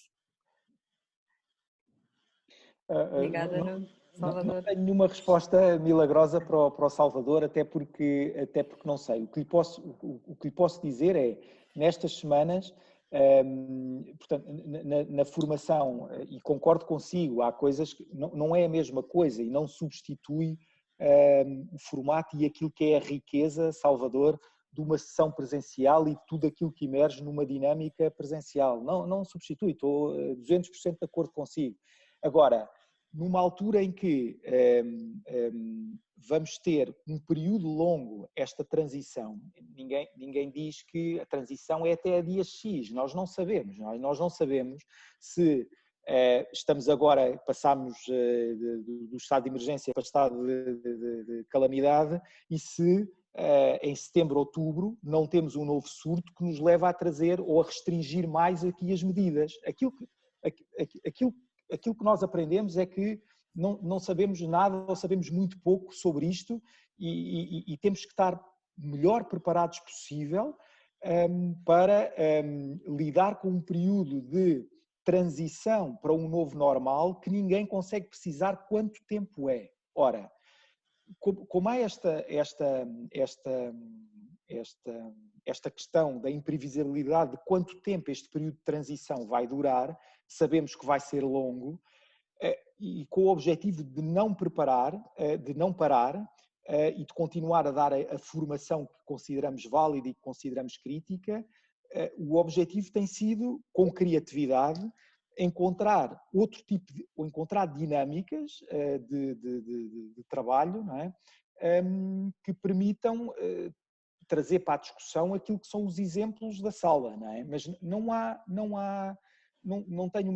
tenho, o que lhe posso dizer, o exemplo mais concreto que tenho é de facto o Programa de Desenvolvimento de Quadros Competencial, que tem muitas dinâmicas de colaboração e de trabalho, e em que temos colocado as pessoas em sessões como esta, que estamos aqui hoje, não é? A partilhar as suas experiências com câmara ligada, porque aí sim a câmara deve estar ligada, porque é uma ajuda do ponto de vista àquilo que se percebe, à forma como a mensagem está a passar ou não. Isso não se consegue fazer só com o som ligado e com os nomes das pessoas, não se consegue. Mas temos vindo a fazer para este programa de desenvolvimento. Confesso-lhe que neste período não tivemos nenhuma ação de liderança ou de executivos, mas sei que a Nova, por exemplo, com quem trabalhamos, está a fazer a adaptação dos seus programas, e provavelmente a Porto Business School também, a fazer a adaptação dos seus programas para outros formatos. Enfim, trabalhamos com todas estas escolas de gestão e sabemos que eles sim são especialistas da formação, nós somos utilizadores e gestores das necessidades e depois de procurar a melhor oferta. Agora, considero, então para quem está em consultoria também, uma oportunidade imensa reverem as suas ofertas, reverem os seus programas e apresentarem às empresas essas propostas, porque neste momento há uma necessidade muito grande desses formatos. Aquilo que lhe posso dizer é a experiência como utilizador. Nós congelamos as ações de formação em sala, todos estes programas de executivos e de liderança, isso estão congelados. Portanto, o objetivo, neste momento, eles estão a ser revistos com os parceiros que estavam a entregar essa formação para relançarmos a partir de setembro, não é? No último trimestre. E há alguns programas como este, que vos falei, desenvolvimento de quadros, conseguimos criar as condições para que esse programa não parasse e continuasse a ser aqui um ponto de contacto entre as pessoas, porque esta coisa também das pessoas estarem de diferentes áreas, diferentes direções em sala e poderem partilhar as suas experiências também é uma ferramenta positiva de lidar com a situação da crise. Ok, eu vou ter mesmo que sair, eu só queria acrescentar um ponto que precisa ser incluído nesta discussão, que tem a ver com o burnout. Toda a gente sabe que num processo de engagement forte, como é o caso, que muitas empresas felizmente lhes está a acontecer, tem o reverso da medalha. Quando se está demasiado conectado, comprometido, também pode haver exaustão e o burnout pode acontecer.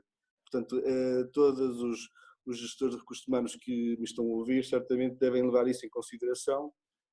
Como temos dito, e vocês disseram muito bem, estamos aqui com triplas funções, não há energia suficiente ou bateria suficiente, tal qual no meu telemóvel, que aguente tamanha exigência.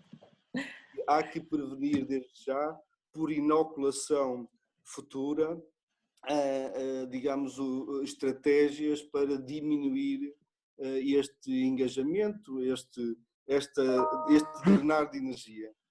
E peço mesmo desculpa porque estou mesmo aqui nas últimas percentagens e temo que acabe a qualquer momento. Portanto, Mas, Salvador, muito obrigado pelo comentário. Eu acho que e tive a oportunidade de partilhar algumas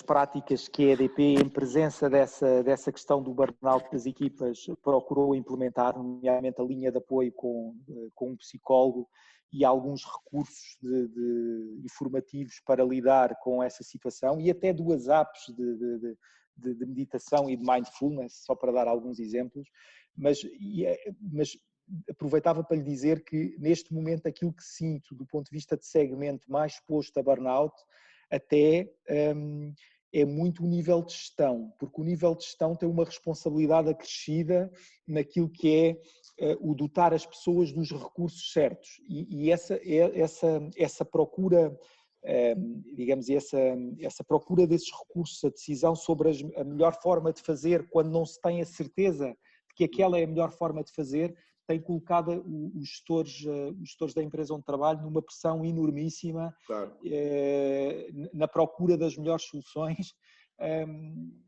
e, enfim, não estando certo que é a melhor forma, mas uma coisa é o processo de decisão individual e depois na cadeia de comando da empresa, outra coisa é quando nós passamos ao nível de comunicação dessas medidas internamente. E isso tem trazido, enfim, só para concordar o mais possível consigo e partilhar aquilo que a Dora dizia, que do ponto de vista de preocupação, o nível de gestão, as primeiras, segundas linhas da empresa são um motivo de preocupação acrescida, porque estas pessoas não trabalham 8 horas por dia, trabalham, eu posso 14, 16, 17, aquilo que for necessário para que no dia seguinte as coisas possam acontecer ou possam ser comunicadas com a informação que se pôde reunir e da melhor forma que se conseguiu fazer. Mas posso dizer que tivemos apertos muito grandes do ponto de vista de pessoas a trabalharem dias seguidos para conseguir resolver esses temas. E também partilho, que não é segredo nenhum, em cima do Covid-19 tivemos um ataque informático fortíssimo aos nossos sistemas, foram conhecidos e, portanto, leram com certeza nos jornais, com implicações fortíssimas na atividade da empresa. Portanto, imaginem o que é uma empresa como a nossa, que tem um nível de dependência dos sistemas enorme, com uma situação dessas. Não imagina como é que a operação se manteve, uma empresa que teve 6.000 pessoas, a trabalhar em condições que nem aqui vos posso partilhar, mas que trouxe desafios enormes a esta ansiedade que o Salvador fala e que lhe agradeço. Trouxe desafios a todos, mas em particular àqueles que ocupam de responsabilidade de gestão dentro da companhia. Portanto, obrigado. Eu penso que a Dora queria acrescentar, exato. Só uma nota, antes de mais mandar um beijinho ao Salvador, que é meu colega, e portanto, muito obrigada, Salvador, por estares cá, mas também só dizer que o que vai acontecer com a formação, e a tua preocupação é muito pertinente, é o que tem acontecido, é por tentativa e erro. E, portanto, nós vamos experimentando novos conteúdos, se calhar vamos até repensar aqui o que é que passa a ser formação comportamental, vamos testando e se calhar aqui não vai haver soluções mágicas nem logo concretas desde o início. Portanto, este vai ser um trabalho que vai ser contínuo e, como eu dizia, as escolas de negócios vão ter aqui um papel fundamental, perceber o que é que faz falta. Nós temos que pensar, por exemplo, a nível das autoescopias.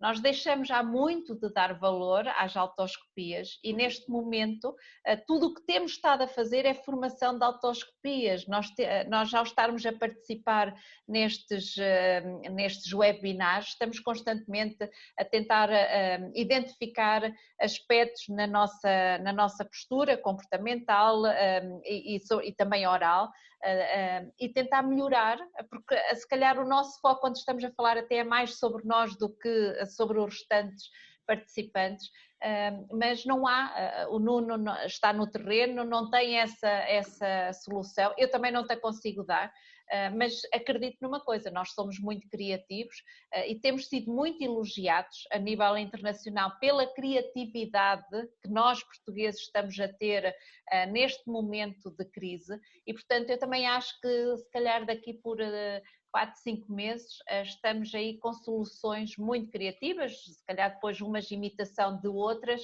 mas provavelmente a formação comportamental vai sofrer aqui mudanças, mas vamos ter também soluções com toda a certeza, dos quais nos vamos orgulhar muito e espero que eu, tu e todas as pessoas que estão ligadas a instituições de ensino e de formação, como disse, os consultores têm aqui um trabalho também, oportunidades muito interessantes, portanto acho que vamos todos estar a pensar em soluções criativas ao nível de formação, nomeadamente de liderança, como é óbvio.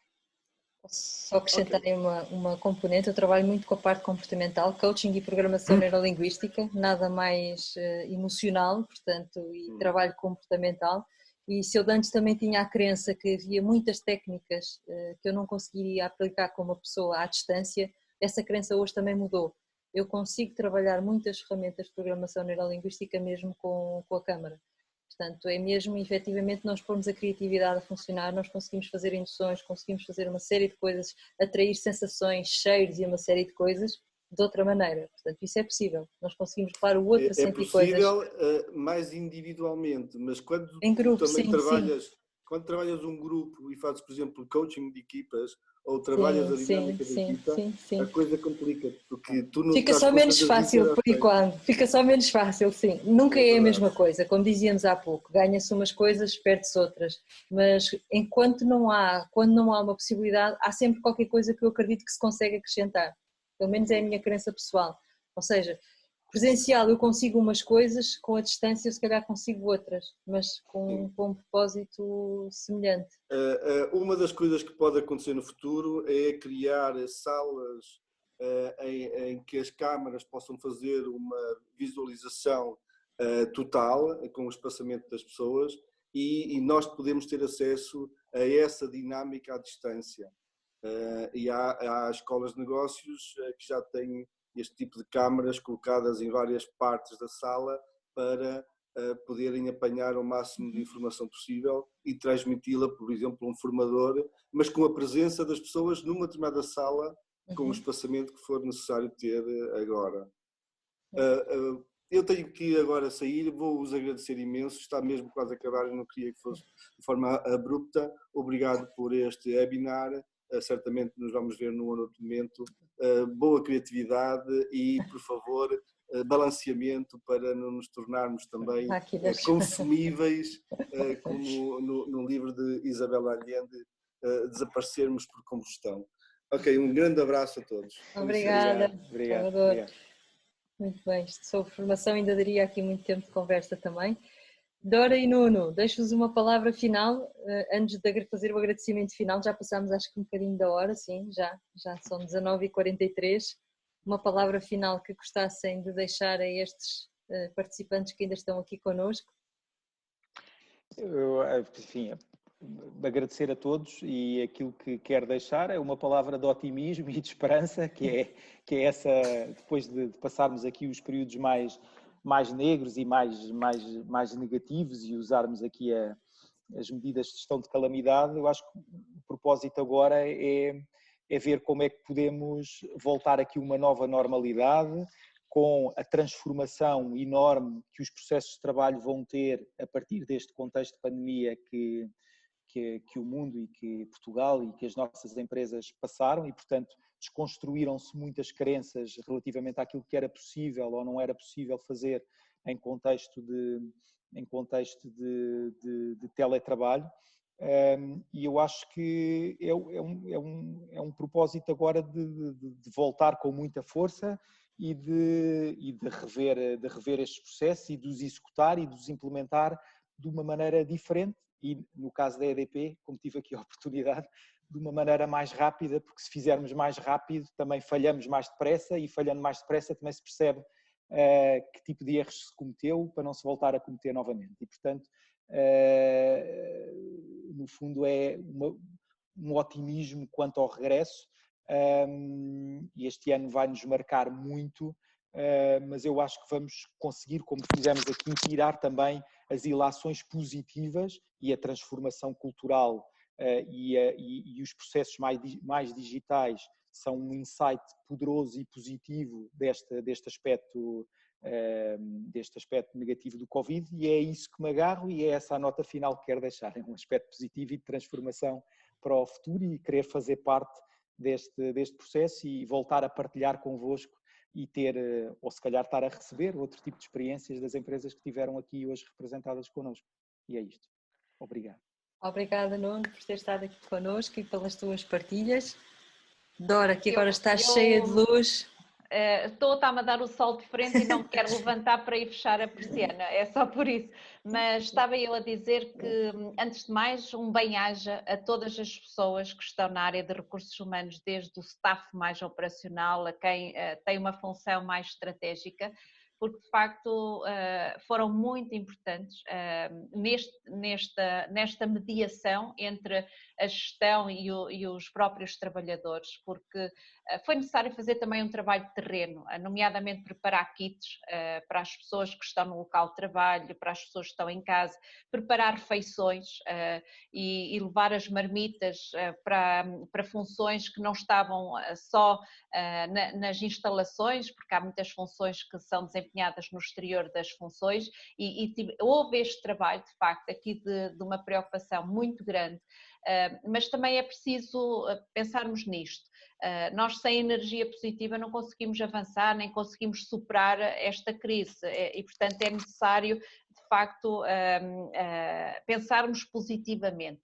E eu diria que todos nós estamos no mesmo barco, ou seja, até agora havia diferença em que havia gestores de recursos humanos mais bem preparados do que outros, e neste momento todos estamos numa fase de aprendizagem em que não temos que ter vergonha de perguntar a outros colegas de função como é que estão a fazer, tentar aprender, porque todos nós estamos a fazer isto, criar grupos, mais ou menos, por exemplo, entre empresas com o mesmo perfil, em termos de setor, em termos de dimensão, a mesma área geográfica, criar criar grupos no WhatsApp, por exemplo, e tentar debater, tentar explorar, partilhar. Eu tenho um grupo que se calhar até estão aqui pessoas presentes, eu faço parte de um grupo no WhatsApp de alguns gestores de recursos humanos e a partilha, uma informação que sai, uma portaria, uma dúvida sobre se devemos ou não pagar o subsídio de alimentação aos teletrabalhadores. Hoje a nossa função faz-se muito nesta lógica da aprendizagem constante uns com os outros e, portanto, este é um momento em que ninguém sabe mais do que ninguém. As empresas, independentemente de estarem melhor estruturadas, melhor organizadas, mais evoluídas da gestão de recursos humanos do que outras, estão todas numa fase de incerteza e, portanto, eu diria que este é o momento em que os gestores de recursos humanos não têm que sentir medo de errar, mas também têm que olhar para si próprios, porque lhes está a ser exigido muito. E de facto não é só dar aos outros, não é só dar as respostas em tempo e na qualidade que nos está a ser exigido, mas também temos que olhar para nós próprios e portanto também deixo essa recomendação de que não se descurem enquanto pessoas, porque são tempos muito difíceis e portanto há que estar todos os dias aqui a rejuvenescer esta energia para olharmos em frente e acreditar que o futuro é de certeza bem melhor do que o que já passamos nos últimos meses. Portanto, o pior já passou e o melhor está para vir, como é óbvio. Obrigada, Dora. Só pegando aí, não é? Da tempestade vem sempre a bonança, não é? Portanto, não há mal que sempre dure, nem bem que nunca acaba. A vida é feita de ciclos. Eu no outro dia fazia uma metáfora com como é que é o nosso ritmo cardíaco. Exatamente. Portanto, quando aquilo está assim é uma chatice, significa que não há vida, não é? Portanto, é o que nos acontece. Estes altos e baixos significa que estamos vivos e que temos os recursos todos para os enfrentar. Eu faço só aqui 2 ou 3 apontamentos finais também, com a aceleração das decisões, como aqui a questão de, em PNL nós dizemos que não há erro, há feedback, portanto, tudo neste momento são aprendizagens e a velocidade em que nós estamos a aprender. E um dos objetivos destes meetings também é este, e a partilhar uns com os outros é isso que nos torna seres humanos ainda melhores e acho que é isso uma das grandes coisas que podemos levar também daqui desta fase, é precisamente todas estas aprendizagens, mas mantê-las presentes, a humanização que tivemos, este cuidado que agora se calhar como gestores de recursos humanos estão a ter com a saúde mental e psicológica dos colaboradores que se calhar antes nem sempre se tinha tão em mente, mas ela existe na mesma, continua a ser sempre necessário e este cuidado, autocuidado também de nos nutrirmos, a conciliação com tudo isto, quem somos nós temos vários papéis na verdade e se calhar nunca tivemos tanta consciência disso como agora, o nosso papel de profissional, esposo ou esposa, pai, mãe, filho, tudo isso e como é que nós integramos isso tudo no nosso ser, portanto é um desafio à função, mas também um desafio muito grande ao nosso ser e àquilo que nós somos e portanto eu diria que é sempre um crescimento e normalmente as maiores adversidades, daí que se dizer que vem a oportunidade, vêm os maiores crescimentos e desenvolvimentos, porque somos obrigados efetivamente a despertar uma série de coisas internas que se calhar de outra forma nem íamos lá buscar, porque muitas vezes entramos naquela zona de conforto, até que vem aqui um despertador, umas vezes bom, outras vezes menos bom, e que nos faz ir buscar todas essas coisas e evoluir como ser humano.